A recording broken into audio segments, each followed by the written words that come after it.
On June 15th, 1844, John Thomas Boyd announced the establishment of Boyd City Express Post. This was a local post office operating in direct competition with the U.S. government. And in the mid-1840s, a number of such companies were springing up all around the United States. Because at that time, it was typical for you to have to go to the post office to collect your mail.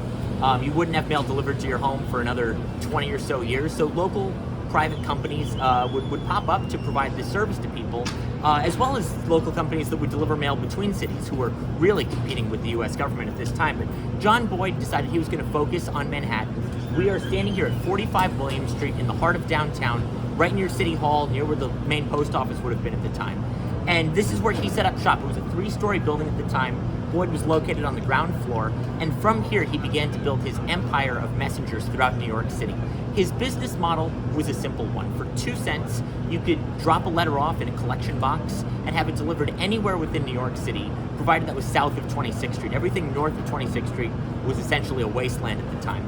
But everything south of 26th Street, it cost 2 cents to have your letter collected from a box and taken to its destination. These boxes were typically located in drugstores and hotels.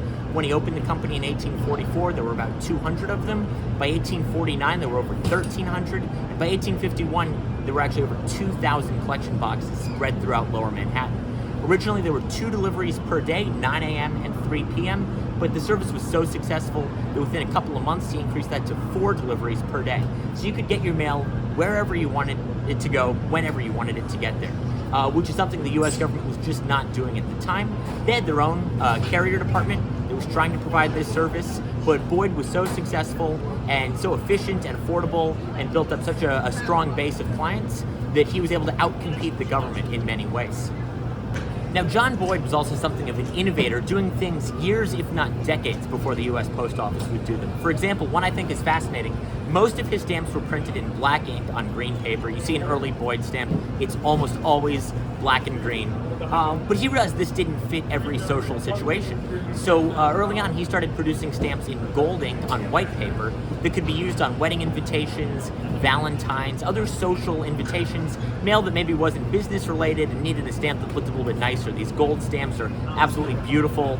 And I think it's interesting that nowadays people buy stamps with bouquets of flowers on them to use on their wedding invitations.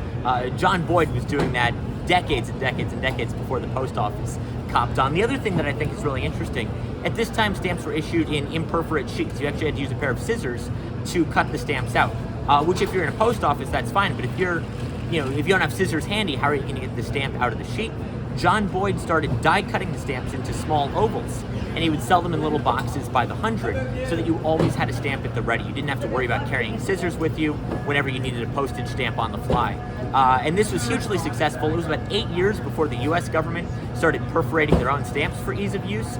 So I think he was obviously very concerned about the convenience and the usability of his stamps for his customers, which is why he was able to build up such a strong clientele and why he became such a beloved figure in Lower Manhattan. So he, like I said, built this empire from right where we're standing. But unfortunately, all good things must come to an end. So for the next chapter of the story, we're going to take a little walk, and I'll fill you in there.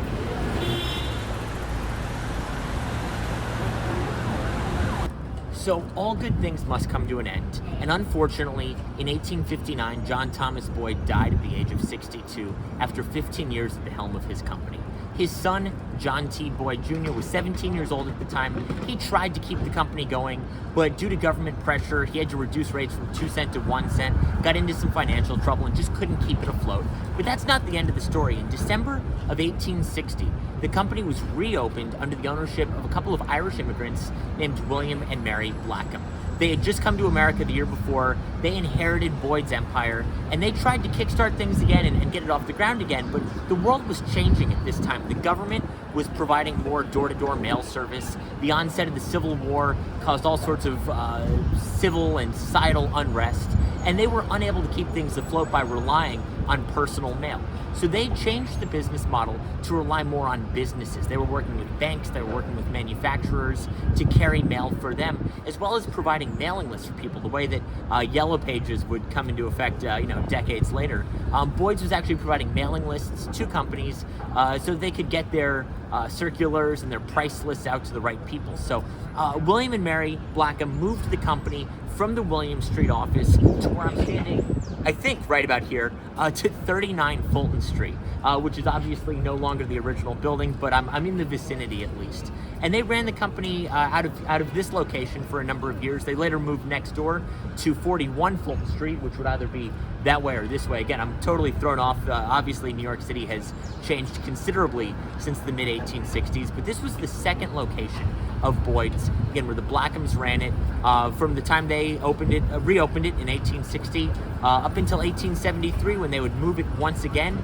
And that's the site of the final chapter of Boyd's, and maybe the most exciting, interesting chapter of Boyd's. So with that, we're going to take a short walk to One Park Place, and I will continue the story there.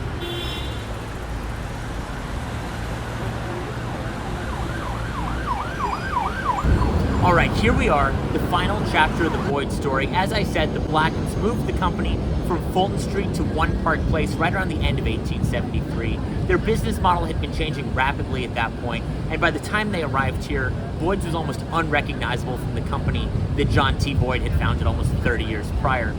A lot more reliance on business mail. Like I said, private citizens weren't using the service as much, but the other thing they started doing is they were producing stamps to sell directly to collectors. This is really when stamp collecting, philately, as we know it today, was exploding. It became one of the most popular hobbies in the world, and a lot of local posts realized they could make a little bit of extra cash by selling stamps directly to collectors. That way, they could receive money for their stamps without having to perform any service. A lot of governments copped onto the same idea in the decades that followed. So Boyd's was located here at One Park Place in a very modified form. And it was also here that the sort of grand finale of the Boyd story took place. By 1883, the government said enough is enough, and they weren't going to tolerate these local posts existing anymore. So on May 4th, 1883, the government raided the offices of Boyd's and Hussey's, which were the two largest local posts still in operation in New York City at the time.